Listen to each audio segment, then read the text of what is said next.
Assalamualaikum warahmatullahi wabarakatuh. Perkenalkan, saya Putri Kusuma-Ningsih. Saya mahasiswa dari Universitas Muhammadiyah Pekajangan Pekalongan. Di sini saya akan menjelaskan tentang analisis laporan keuangan dari PT Era Mandiri Cemerlang Tbk dan analisis laporan laba rugi dari PT Era Mandiri Cemerlang Tbk. Oke, mari kita lihat laporan posisi keuangannya sebagai berikut. Ini laporan posisi keuangan tahun 2019 dan tahun 2020. Dan juga untuk laba ruginya sama pada tahun 2019 dan tahun 2020. Untuk yang pertama adalah metode analisis pertumbuhan. Yang pertama adalah analisis year to year. Di dalam analisis year to year itu ada perubahan absolut dan perubahan relatif. Nah, cara pengerjaan perubahan absolut itu adalah laporan posisi keuangan tahun 2020 dikurangi dengan laporan posisi keuangan tahun 2019. Kemudian untuk perubahan relatif sendiri itu adalah perubahan absolut dibagi dengan laporan posisi keuangan tahun 2019. Nah, untuk yang laporan laba rugi sama, ada perubahan absolut dan perubahan relatif. Untuk yang perubahan absolut, caranya adalah laporan posisi keuangan tahun 2020 dikurangi dengan laporan posisi keuangan tahun 2019, sama dengan cara pengerjaan pada laporan posisi keuangan. Dan untuk perubahan relatif sendiri, yaitu dengan cara perubahan absolut dibagi dengan laporan posisi keuangan tahun 2019. Untuk selanjutnya yaitu adalah analisis indeks number trend. Di dalam analisis indeks number trend ini ada tahun dasarnya yaitu tahun 2018 dan ada laporan posisi keuangan tahun 2019 dan laporan posisi keuangan tahun 2020. Dan untuk pengerjaannya sendiri yaitu laporan posisi keuangan tahun 2019 dibagi dengan tahun dasar. Ini untuk analisis indeks number trend tahun 2019. Dan untuk tahun 2020 yaitu laporan posisi keuangan tahun 2020 dibagi dengan tahun dasar. Dan untuk laporan laba ruginya sama, ada tahun dasar yaitu tahun 2018 dan ada laporan laba rugi tahun 2019 dan laporan laba rugi 2020. Cara pengerjaannya sama. Untuk 2019 yaitu laporan laba rugi tahun 2019 dibagi dengan angka dasar pada tahun 2018. Dan untuk 2020 yaitu laporan laba ruginya dibagi dengan tahun dasar. Dan kemudian untuk hasilnya itu dipersenkan. Di tahun 2019 dipersenkan dan tahun 2020 juga dipersenkan. Sama dengan laporan keuangan juga hasilnya juga dipersenkan. Dan yang selanjutnya ada analisis common size. Analisis common size itu cara pengerjaannya yaitu laporan posisi keuangan tahun 2019. Ini untuk tahun 2019 ya. Laporan posisi keuangan tahun 2019 dibagi dengan jumlah aset. Untuk yang selanjutnya itu ada analisis kredit. Di dalam analisis kredit sendiri itu ada analisis likuiditas dan analisis solvabilitas. Untuk mencari analisis likuiditas itu ada current ratio, asset ratio, cash ratio, kemudian ada working capital ratio, day sale in AR, day sale in inventory, day sale in AP, dan net trade cycle. Untuk mencari current ratio sendiri, itu rumusnya aset lancar dibagi utang lancar. Kemudian untuk aset ratio itu current asset dikurangi inventory dibagi utang lancar. Untuk cash ratio itu kas dan setara kas dibagi utang lancar. Kemudian untuk working capital ratio itu jumlah aset dibagi utang lancar. Namun Untuk mencari day sell in AR, day sell in inventory, dan day sell in AP itu harus mencari rata-rata piutang, rata-rata persediaan, dan rata-rata utang terlebih dahulu. Kita mencari ini dulu ya, untuk current ratio, itu untuk tahun 2019 bisa diambil dari aset lancar tahun 2019 dan utang lancar tahun 2019 kemudian itu dibagi, dan untuk tahun 2020 juga sama, diambil dari aset lancar tahun 2020 dan utang lancar tahun 2020 kemudian dibagi. Kemudian untuk aset ratio, untuk tahun 2019 itu diambil dari tahun 2019, untuk tahun 2020 diambil dari tahun 2020. Untuk kas ratio dan working capital ratio juga sama. Untuk kas dan setara kas tahun 2019 diambil dari tahun 2019, dan utang lancar diambil dari tahun 2019, dan untuk tahun 2020 juga sama. Kas dan setara kas diambil dari tahun 2020, utang lancar diambil dari tahun 2020. Kemudian untuk working capital ratio, jumlah aset untuk tahun 2019-nya, jumlah aset tahun 2019 dibagi utang lancar tahun 2019. Untuk tahun 2020, utang lancar jumlah aset tahun 2020 dibagi utang lancar tahun 2020. Kemudian untuk mencari ini day sell in AR, rata-rata piutangnya, rata-rata persediaan, rata-rata utang itu kita rumusnya seperti ini. Untuk rata-rata piutang, itu rumusnya piutang awal ditambah piutang akhir dibagi 2. Dan untuk piutang awal tahun 2019 itu bisa diambil dari tahun 2018, piutang akhirnya diambil dari tahun 2019, kemudian ini dijumlah dan dibagi 2. Untuk tahun 2020, piutang awalnya diambil dari tahun 2019, piutang akhirnya diambil dari tahun 2020, kemudian ini dijumlah dan dibagi 2. Untuk rata-rata utang, untuk utang awal tahun 2019, utang awalnya diambil dari tahun 2018 dan utang akhir diambil dari tahun 2019.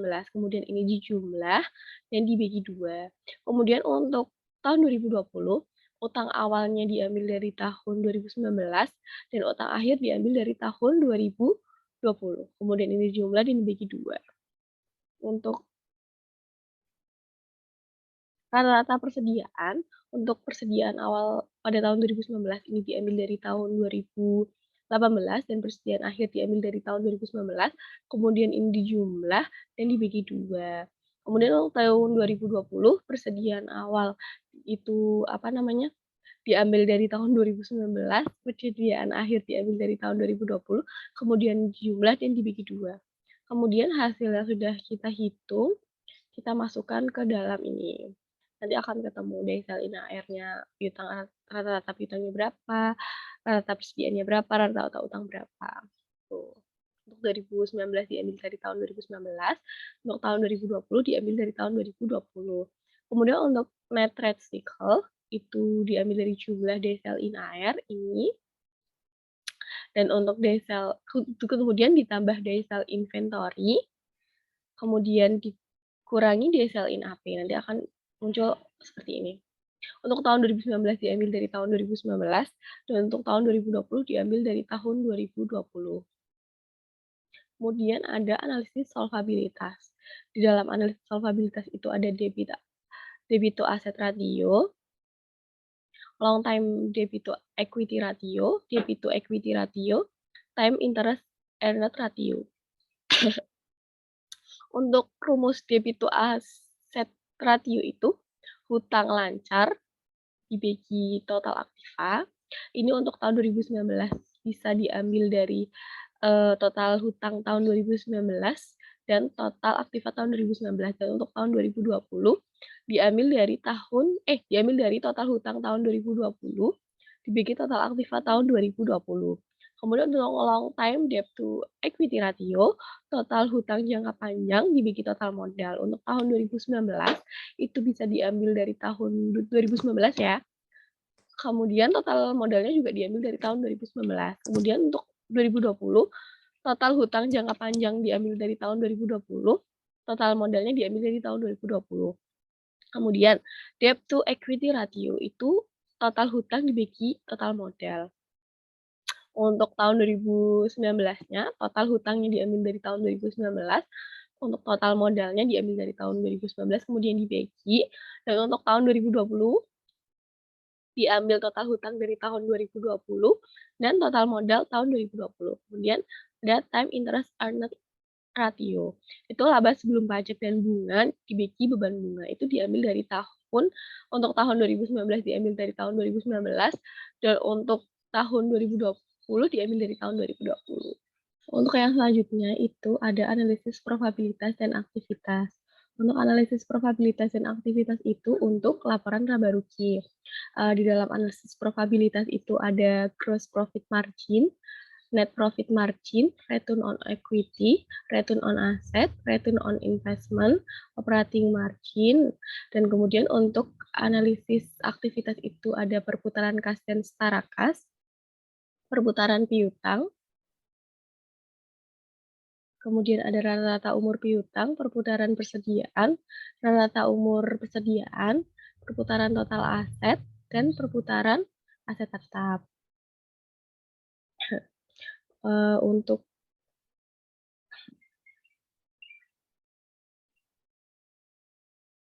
Untuk gross profit margin itu rumusnya laba kotor dibagi penjualan.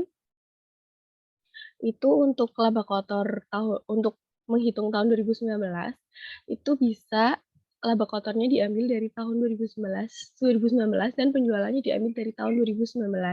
Kemudian dibagi dan akan muncul hasilnya seperti ini. Dan untuk NPM itu juga sama.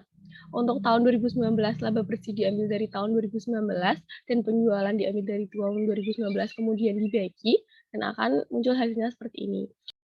Kemudian untuk NPM tahun 2020, itu laba bersihnya diambil dari tahun 2020 dan penjualannya dibagi dari tahun 2020 dan hasilnya akan seperti ini. Kemudian untuk ROE juga sama, yang laba bersih untuk tahun 2019 laba bersih tahun 2019, untuk 2020 laba bersih tahun 2020, kemudian ekuitas tahun 2019 dan ekuitas tahun 2020, kemudian ini dibagi ya, laba bersih tahun 2019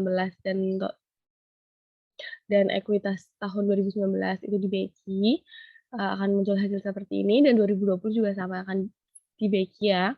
Dan untuk ROA itu laba bersihnya untuk tahun 2019 diambil dari tahun 2019, untuk total aset diambil dari tahun 2019, untuk 2020 diambil dari tahun 2020.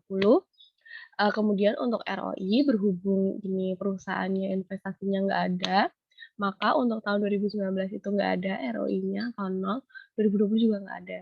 Untuk OP, operating margin, EBIT tahun 2019, dan penjualan tahun 2019, ini untuk tahun 2019 ya. Dan untuk tahun 2020 juga iya, diambil dari EBIT tahun 2020 dan penjualan tahun 2020. Kemudian untuk mencari analisis aktivitas, itu ada perputaran kas dan setara kas. Ini harus mencari rata-rata kas dan setara kas. Untuk perputaran piutang juga harus mencari rata-rata piutang. Untuk ini juga harus mencari perputaran piutang, perputaran persediaan, perputaran rata-rata persediaan, maaf, dan perputaran persediaan. Dan untuk mencari ini, kita hitung dulu rumusnya seperti ini. Untuk rata-rata piutang sendiri, itu rumusnya piutang awal ditambah piutang akhir dibagi 2. Untuk tahun 2019, piutang awalnya diambil dari tahun 2018, dan piutang akhirnya diambil dari tahun 2019. Kemudian ini ditambah dan dibagi 2. Untuk 2020, piutang awalnya diambil dari tahun 2019, kemudian untuk piutang akhirnya diambil dari 2020, kemudian dijumlah dan dibagi 2. Kemudian untuk rata-rata persediaan awal itu diambil dari untuk tahun 2019 ya, persediaan awal diambil dari tahun 2018 maaf, dan persediaan akhirnya diambil dari tahun 2019. Kemudian ditambah persediaan awal ditambah persediaan akhir, kemudian dibagi 2. Kemudian untuk tahun 2020 persediaan awalnya itu tahun 2019, kemudian persediaan akhirnya tahun 2019, kemudian dijumlah dan dibagi 2. Untuk rata-rata utang itu, rata-rata utang ya, untuk kas dan setara kas awal itu untuk tahun 2019 tuh diambil dari tahun 2018 dan kas dan setara kas akhir itu diambil dari tahun 2019 dan ditambah dan dibagi 2. Kemudian untuk tahun 2020, kas dan setara kas awalnya diambil dari tahun 2019 dan kas dan setara kas akhir diambil dari tahun 2020, kemudian dijumlah dan dibagi 2. Kemudian, hasil itu dimasukkan ke sini, nanti akan ketemu hasil-hasilnya untuk perputaran kas, untuk perputaran piutang, untuk rata-rata umur piutang, perputaran persediaan, umur persediaan, itu akan ketemu, karena hasil ini yang ini juga kita sudah mencarinya.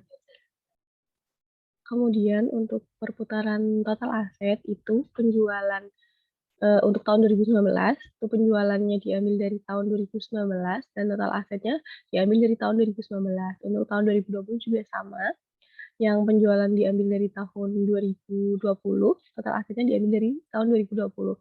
Untuk yang terakhir, perputaran aset tetap itu yang 2019 itu penjualan diambil dari tahun 2019, aset tetapnya diambil dari tahun 2019, kemudian dibagi dan ini hasilnya. Kemudian untuk 2020, penjualan diambil dari tahun 2020 dan aset tetap diambil dari tahun 2020. Mungkin itu saja yang bisa saya sampaikan. Mohon maaf jika ada salah kata. Wassalamualaikum warahmatullahi wabarakatuh.